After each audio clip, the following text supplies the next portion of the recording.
राधे कृष्ण, जय जय श्रीकृष्ण. आज मी तुम्हाला भगवद्गीतेतील 6वा अध्याय ध्यानयोग सांगणार आहे. भगवान श्रीकृष्ण म्हणाले, जो पुरुष कर्मफळाचा आश्रय न घेता कर्तव्य कर्म करतो तो संन्याशी व योगी होय. आणि केवळ अग्नीचा त्याग करणारा संन्याशी नव्हे, तसेच केवळ क्रियांचा त्याग करणारा योगी नव्हे.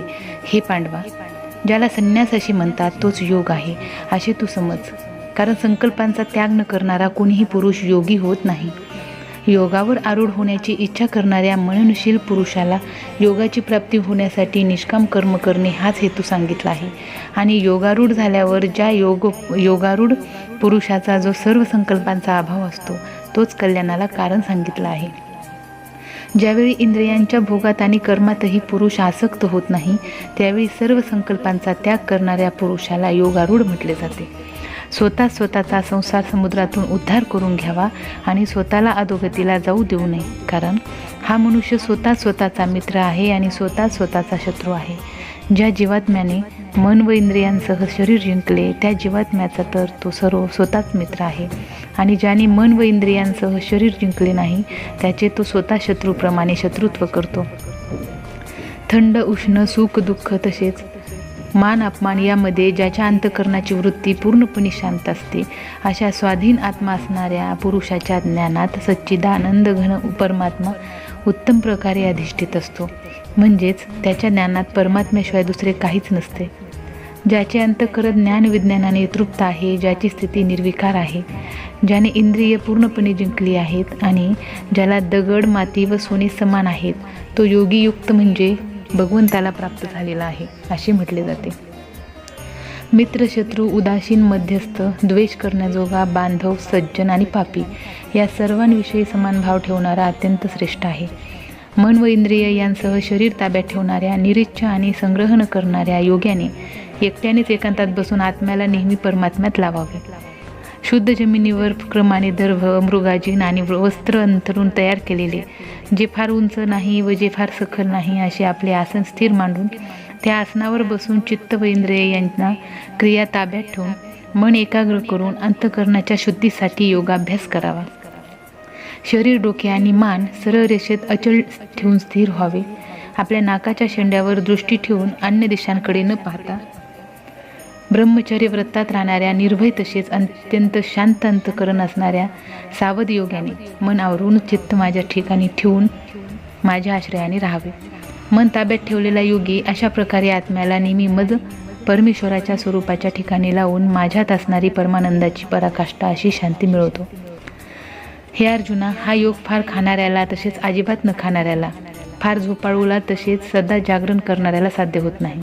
दुःखांचा नाश करणारा योग यथायोग्य आहार विहार करणाऱ्याला, कर्मांमध्ये यथायोग्य व्यवहार करणाऱ्याला आणि यथायोग्य निद्रा जागरण करणाऱ्याला साध्य होतो. पूर्णपणे ताब्यात आणलेले चित्त जेव्हा परमात्म्यात पूर्णपणे स्थिर होते तेव्हा सर्व भोगांची इच्छा नाहीशी झालेला पुरुष योगायुक्त म्हटला जातो. ज्याप्रमाणे वारा नसलेल्या जागी दिव्याची ज्योत हालत नाही, तीच उपमा परमात्म्याच्या ध्यानात मग्न झालेल्या योग्याच्या जिंकलेल्या चित्ताला दिली गेली आहे. योगाच्या अभ्यासाने नियमन केलेले चित्त ज्या स्थितीत शांत होते आणि ज्या स्थितीत परमात्म्याच्या ध्यानाने शुद्ध झालेल्या सूक्ष्म बुद्धीने परमात्म्याचा साक्षात्कार होऊन सच्चिदानंद घन परमात्म्यातच संतुष्ट राहते. इंद्रियातीत केवळ शुद्ध झालेल्या सूक्ष्म बुद्धीने ग्रहण करता येणारा जो आनंद अनंत आहे तो ज्या अवस्थेत अनुभवला येतो आणि ज्या अवस्थेत असलेला हा योगी परमात्म्याच्या स्वरूपापासून मुळीच विचलित होत नाही. परमात्मा प्राप्तिरूप जो लाभ झाल्यामुळे त्याहून अधिक दुसरा कोणताही लाभ तो मानित नाही. आणि परमात्मा प्राप्तिरूप ज्या अवस्थेत असलेला योगी फार मोठ्या दुःखानेही विचलित होत नाही. जो दुःखरूप संसाराच्या संयोगाने रहित आहे तसे ज्याचे नाव योग आहे तो जाणला पाहिजे. तो योग न कंटाळता अर्थात धैर्य व उत्साह यांनी युक्त चित्ताने निश्चयाने केला पाहिजे. संकल्पाने उत्पन्न होणाऱ्या सर्व कामना पूर्णपणे टाकून आणि मनानेच इंद्रिय समूहाला सर्व बाजूंनी पूर्णतया आवरून क्रमाक्रमाने अभ्यास करीत उपरत व्हावे. तसेच धैर्ययुक्त बुद्धीने मनाला परमात्म्यात स्थिर करून दुसऱ्या कशाचाही विचार करू नये. हे स्थिर न राहणारे चंचल मन ज्या ज्या शब्दादी विषयांच्या निमित्ताने संसारात भरकटत असते त्या त्या विषयांपासून त्याला आवरून वारंवार परमात्म्यात स्थिर करावे. कारण ज्याचे मन पूर्ण शांत आहे तो पापरहित आहे आणि ज्याचा रजोगुण शांत झालेला आहे अशा या सच्चिदानंद घन ब्रह्माशी ऐक्य पावलेल्या योग्याला उत्तम आनंद मिळतो. तो निष्पाप योगी अशा प्रकारे सतत आत्म्याला परमात्म्याशी जोडून सहजपणे परब्रह्म परमात्म्याच्या प्राप्तीच्या अपार आनंदाचा अनुभव घेतो. ज्याचा आत्मा सर्वव्यापी अनंत चैतन्यात ऐक्यस्थितीरूप योग्याने युक्त असून जो सर्वांना समभावाने पाहणारा आहे असा योगी आत्मा सर्व सजीव मात्रात स्थिर व सजीव मात्र आत्म्यात कल्पिलेले पाहतो. जो पुरुष सर्व सजीवांमध्ये सर्वांचा आत्मा असलेल्या मला वासुदेवालाच व्यापक अशी पाहतो आणि सर्व सजीवांमध्ये मज वासुदेवास पाहतो त्याला मी अदृश्य दिसत नाही आणि मला तो अदृश्य असत नाही. जो पुरुष ऐक्य भावाला प्राप्त होऊन सर्व सजीव मात्राला आत्मरूपाने असलेल्या मला सच्चिदानंद घन वासुदेवाला भजतो तो योगी सर्व प्रकारचे व्यवहार करत असला तरी त्याचे सर्व व्यवहार माझ्यातच होत असतात. हे अर्जुना, जो योगी आपल्याप्रमाणे सर्व सजीव मात्रांना समभावाने पाहतो तसेच सर्वांमध्ये सुख आणि दुःख समदृष्टीने पाहतो तो योगी अत्यंत श्रेष्ठ मानला जातो. अर्जुन म्हणाला, हे मधुसूदन, जो हा समभावाचा योग तुम्ही सांगितलात तो मन चंचल असल्यामुळे नित्य स्थिर राहील असे मला वाटत नाही. कारण हे श्रीकृष्ण, हे मन मोठे चंचल आहे, शोभविणारे मोठे दृढ आणि बलवान आहे.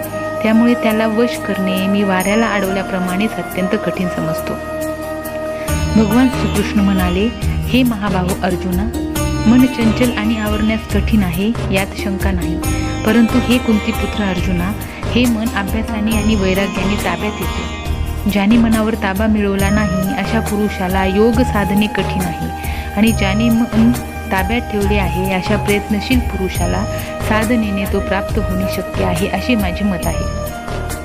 अर्जुन म्हणाला, हे श्रीकृष्णा, जो योगावर श्रद्धा ठेवणारा आहे परंतु संयमी नसल्यामुळे ज्याचे मन अंतकाळी योगापासून विचलित झाले असा साधक योगसिद्धीला म्हणजेच भगवत साक्षात्काराला प्राप्त न होता कोणत्या गतीला जातो. हे महाबाहू श्रीकृष्णा, भगवत प्राप्तीच्या मार्गात मोहित झालेला व आश्रयरहित असलेला पुरुष छिन्न विछिन्न ढगांप्रमाणे दोन्हीकडून भ्रष्ट होऊन नाश तर नाही ना पावत. हे श्रीकृष्ण, हा माझा संशय तुम्हीच पूर्णपणे नाहीसा करू शकाल कारण तुमच्याशिवाय दुसरा कोणी हा संशय दूर करणारा मिळण्याचा संभव नाही.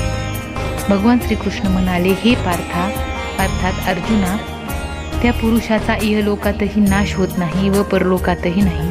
कारण बाबा रे, आत्मोद्धारासाठी अर्थात भगवत प्राप्तीसाठी कर्म करणारा कोणताही पुरुष अधोगतीला जात नाही. योगभ्रष्ट पुरुष पुण्यवानांना मिळणाऱ्या लोकांना अर्थात स्वर्गादी उत्तम लोकांना जाऊन तेथे पुष्कळ वर्षे राहून नंतर शुद्ध आचरण असणाऱ्या श्रीमंताच्या घरात किंवा वैराग्यशील पुरुष त्या लोकात न जाता ज्ञानी योग्यांच्या कुळात जन्म घेतो. परंतु या प्रकारचा जो हा जन्म आहे तो या जगात निसंशयपणे अत्यंत दुर्मिळ आहे. तेथे त्या पहिल्या शरीरात संग्रह केलेल्या बुद्धिसंयोगाला म्हणजेच समत्व बुद्धीला योगाच्या संस्कारांना अनायासे प्राप्त होतो आणि हे कुरुवंशी अर्जुना, त्याच्या प्रभावाने तो पुन्हा परमात्म प्राप्तिरूप सिद्धीसाठी पूर्वीपेक्षाही अधिक प्रयत्न करतो. तो श्रीमंताच्या घरात जन्म घेणारा योगभ्रष्ट पराधीन असला तरी त्या पहिल्या जन्मीच्या अभ्यासामुळेच निसंशयपणे भगवंताकडे आकर्षिला जातो. तसेच समबुद्धिरूप योगाचा जिज्ञासू देखील वेदाने सांगितलेला सकाम कर्माच्या फळांना ओलांडून जातो. परंतु प्रयत्नपूर्वक अभ्यास करणारा योगी तर मागील अनेक जन्मांच्या संस्कारांच्या जोरावर याच जन्मात पूर्ण सिद्धी मिळवून सर्व पापांपासून मुक्त होऊन तत्काळ परमगतीला प्राप्त होतो. तपस्वी लोकांपेक्षा योगी श्रेष्ठ आहे. शास्त्रज्ञानी पुरुषांपेक्षा सुद्धा श्रेष्ठ मानला गेला आहे आणि सकाम कर्मे करणाऱ्या माणसापेक्षा सुद्धा योगी श्रेष्ठ आहे. म्हणून हे अर्जुना, तू योगी हो.